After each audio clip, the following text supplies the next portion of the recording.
I had always known my place in our marriage second, maybe third, depending on how much attention Sophia was willing to give me on any given day.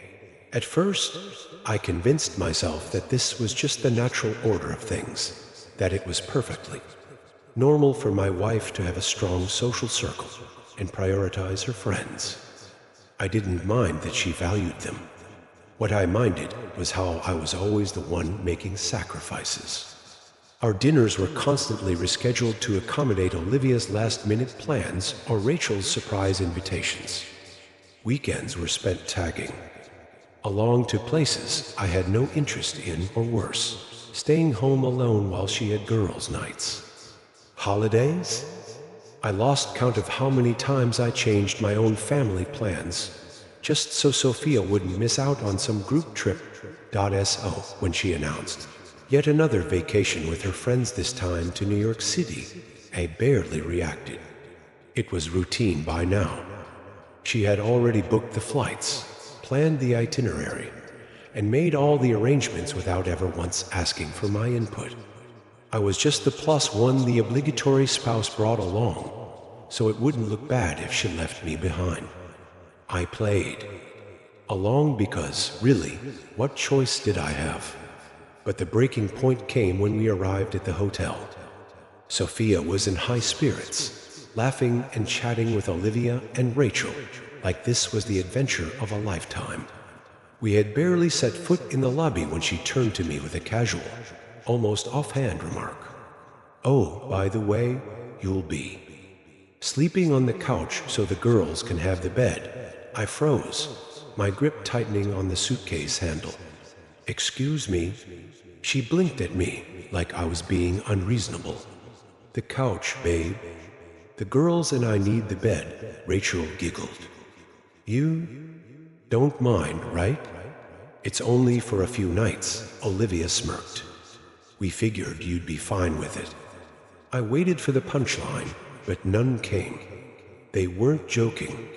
And that's when it hit me. I wasn't a partner on this trip. I was an afterthought. I smiled then, but it wasn't the kind of smile they expected. "That's funny," I said. Because I booked the penthouse suite, silence fell over the group. The receptionist, who had been processing our check-in, looked up with a frown. "I'm sorry, ma'am, but there's no reservation under your name." Sophia's face paled. "That's impossible. I booked the executive suite weeks ago." I stepped forward and pulled out my phone. "Actually, I made the reservation." The receptionist's expression brightened. "Oh, yes. We do have a reservation under your name, sir." For the penthouse suite, Sophia's jaw dropped. Olivia and Rachel exchanged stunned looks. "The penthouse?" my wife whispered. I savored the moment. Turns out I make good money. And since I booked the room, I get the master bedroom. You ladies can figure out the rest. For once, I wasn't the one making sacrifices. Sophia wanted to argue. I could see it on her face. But there was nothing she could say. The power dynamic had shifted, and there was no turning back. I took my key with a polite smile and walked off, suitcase rolling behind me. The last thing I heard before the elevator doors slid shut was Olivia's incredulous whisper. "What just happened?" The penthouse was everything I could have hoped for: floor-to-ceiling windows with a stunning city view, sleek leather couches, a fireplace, and the most comfortable king-sized bed I'd ever laid on. For the first time in years, I didn't feel like an outsider in my own plans. The knock on the door came as expected. I let them wait a bit before answering. When I finally opened it, Sophia stood there, arms crossed, with Olivia and Rachel flanking her like backup. "You can't do this," she snapped, barging in without invitation. I leaned against the doorframe. "Do what? Take the best room? You mean the one I paid for?" "You know I promised the girls the bed," she said, casting a desperate glance at her friends. I shrugged. "That sounds like a you problem." Her voice softened, trying to coax me. We're a group. We should be together, I laughed. Funny. How we're only a group when it's convenient for you. After a few more failed attempts at negotiation, including a suggestion that we squeeze an extra bed into the master bedroom, Sophia finally gave up. Enjoy your damn penthouse, she spat. I replied, shutting the door behind them. The next morning, I woke up refreshed. No demands, no compromises, just peace. When Sophia texted me to meet them for breakfast because we need to talk, I already knew what was coming. At the table, they tried their best to play nice. Maybe we could all upgrade to a bigger suite, Sophia suggested sweetly. Who's paying? I asked. Silence. Sophia rubbed her temples. Why are you being like this? I leaned forward. Why are you acting like I owe you something? You had no problem pushing me onto the couch, but the second you are uncomfortable, it's a crisis. Rachel forced a smile. We just want this trip to be fun for everyone. Great, I said. Book another room. Sophia tried one last time. Don't you want us to have a good time? I smiled. I am having a good time in the end. They stormed off, but for once, I didn't chase after them. Instead, I spent the day exploring New York on my own terms. Central Park, a quiet cafe, and a book I'd been meaning to read. It was my vacation too, and finally, I was living it the way I wanted, for the first time in a long time. I mattered, and I wasn't about to let that change. Sophia stared at me across the table, her fingers lightly tracing the rim of her glass. The vulnerability in her eyes was something I wasn't used to seeing. It was almost enough to soften me. Almost. I don't know how to fix this, she said quietly, her voice barely above a whisper. I let the silence hang between us, watching her squirm. It was a strange kind of satisfaction, knowing she was finally feeling the weight of everything I had carried for so long. You start by listening, I said eventually. Really listening? She nodded slowly, like she was absorbing the words. Okay, I'm listening. I took a breath. For years, Sophia, I've been second to your friends, your plans, your whims. I went along with it because I thought that's what love looked like: compromise, patience. But at some point, I realized it wasn't compromise. It was sacrifice. And I was the only one making it.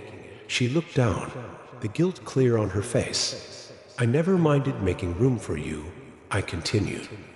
But you never made room for me. And when I finally pushed back, you tried to manipulate me, undermine me. Even here, on this trip, you couldn't let me have one thing without trying to take control. I didn't mean. She started. But I held up a hand. I'm not finished. She fell silent, and I could see how hard it was for her to just sit and take it. This trip isn't about revenge, I said. It's about balance. You needed to see what it felt like when you weren't the one dictating everything. And maybe now, you finally do.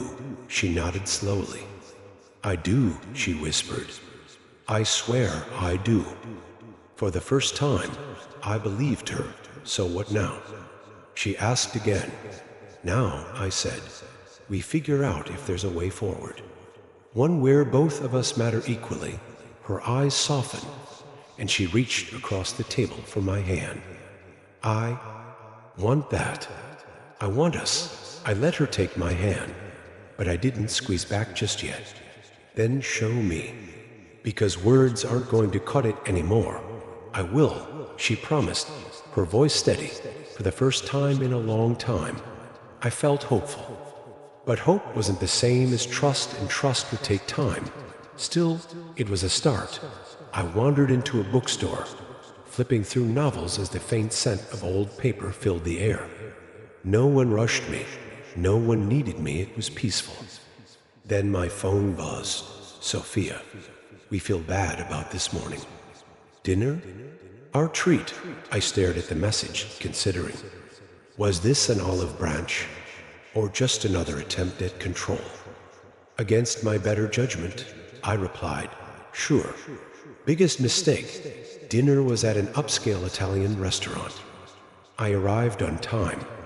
They were already seated, glasses of wine in hand. Sophia greeted me warmly, too warmly. An act. Glad you came. She said sweetly, "So you wanted to talk?" I asked, "Nothing serious." She waved a hand. "We just want to get on the same page. No tension ruining the trip." Tension? I don't feel any, Rachel sighed. "We just want to move past this." By move past, you mean I give up the penthouse? Sophia's smile faltered. Of course not. We just want to fix things. Fix? I leaned back. How exactly? Sophia hesitated. Funny story. We talked to the hotel today. Turns out there was a mix-up with your reservation. My stomach dropped. Rachel smirked. Olivia looked away. They accidentally overbooked the penthouse. Sophia said lightly. I laughed. Of course they did. They had lied to the hotel. That's funny, I said. I never got a call. You were out all day, she said with fake concern. Let me get this straight. I crossed my arms. You called the hotel, and now my room is reassigned? Sweetheart, she reached for my hand. We just wanted to fix this. No, I pulled my hand back. You wanted to manipulate me. Babe, don't be like that. It's just a room, the same room you spent all day trying to take. Rachel sighed. Look, it's done. No point arguing, but they had made a mistake. I wasn't the same person I was yesterday. You're right, I said, standing. It's done, Sophia smiled, thinking she had won. But this time, I wasn't walking. Away in defeat, back at the hotel, I confirmed my reservation with the manager. My name was on the booking. The room stayed mine. I made sure any further attempts to change it would go through me. Later, my phone buzzed again. Sophia, babe, can you come to our room? We need to talk. Me, sure. Be there in 5. When I arrived, they were waiting. Tense. We don't want to fight, Sophia started. Let's just enjoy the trip. By enjoy, you mean I give up the penthouse? It would make things easier, she admitted. So I compromise for your mistake? Silence. Fine, she snapped. Keep your stupid penthouse. Already planned on it. I walked out, victorious. For the first time in my marriage, I wasn't the one sacrificing. But I knew Sophia wasn't done. The next morning, I confirmed with the hotel manager. Another attempt had been made to downgrade my room. So I booked the hotel's most expensive spa day, charged to Sophia's room. An hour later, my phone buzzed. Again, Sophia. What the hell? Why is there a $2,000 spa charge on my room? Me, oh, I figured you and your friends would enjoy it. My treat. Sophia, are you kidding me? You didn't book this. Me, weird. Must be another hotel mistake. Should I talk to them? I waited, smirking. She had played games and lost for the first time. Our marriage didn't feel like something I had to endure. It felt like something that could change, and that was worth the risk. Sophia and I walked back to the hotel. In silence, the city's noise filling the space between us. It wasn't an awkward quiet, but a cautious one, like we were both afraid to disturb the fragile balance we'd found. When we reached the hotel entrance, she hesitated. Do you want to do dinner? She asked, her voice soft and careful. Just us.